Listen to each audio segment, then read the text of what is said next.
Hello అందరికీ నమస్కారం. Welcome back to my YouTube channel.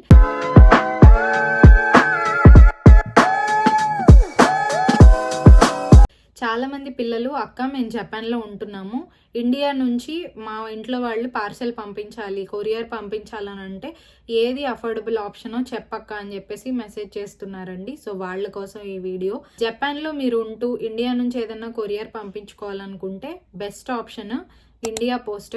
ఇండియాలో మీ ఊరికి దగ్గరలో ఉన్న ఇంటర్నేషనల్ పోస్ట్ ఆఫీస్కి వెళ్ళండి. అది ఎక్కడుందో తెలియకపోతే రెగ్యులర్గా మీ ఊర్లో కనిపించే పోస్ట్ ఆఫీస్ దగ్గరికి వెళ్ళి కనుక్కోండి, వాళ్ళు చెప్తారు. వెళ్ళి ఏమేమి అలో చేస్తున్నారు, జపాన్కి కొరియర్ వెళ్తుందా లేదా అనేది ఫస్ట్ కనుక్కోండి. కొన్ని ప్లేసెస్లో జపాన్ ఉండొచ్చు, ఉండకపోవచ్చు, మోస్ట్లీ ఉంటుంది. ఒకసారి మీరు పోస్ట్ ఆఫీస్కి మీ పేరెంట్స్ని పంపించి కనుక్కోమనండి.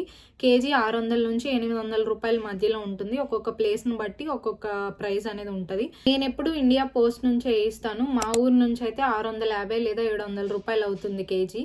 1 వీక్లో వచ్చేస్తుంది అనమాట కొరియర్. అలాగే ఏమేమి అలో చేస్తారు కొరియర్లో అనేది మీరు పోస్ట్ ఆఫీస్లోనే కనుక్కోవాలి. నేను చెప్పడానికి అవ్వదు, ఎందుకనంటే ఒక్కొక్క ప్లేస్లో ఒక్కొక్కటి అలో చేయరు, ఒక్కొక్కటి అలో చేస్తారు.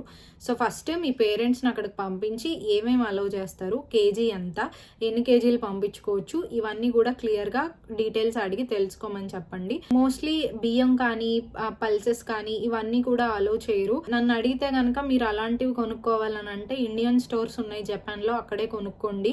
ఎందుకనంటే కొరియర్ ఛార్జ్ కంటే ఇక్కడ తక్కువకే వస్తాయి, కొంచెం బెటర్. ఒక్క బియ్యం తప్ప మిగతావన్నీ అఫోర్డబుల్గా దొరికేస్తాయి ఇక్కడ అదే రేట్లో.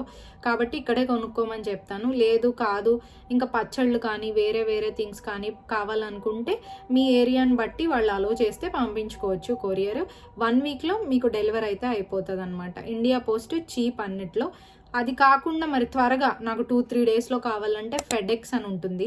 ఆ ఫెడెక్స్ కూడా మీరు ట్రై చేయొచ్చు, కానీ ఎక్స్పెన్సివ్గా ఉంటుంది. కేజీ 1300-1200 అలా ఉంటుంది. అది కూడా చూడండి.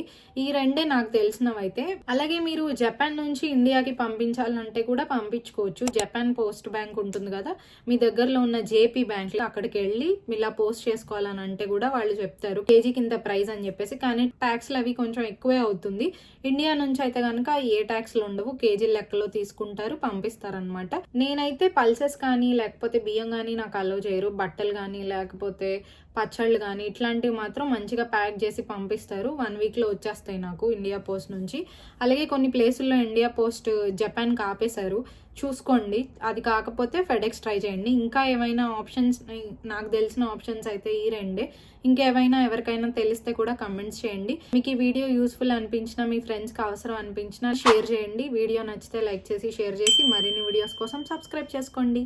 Bye bye.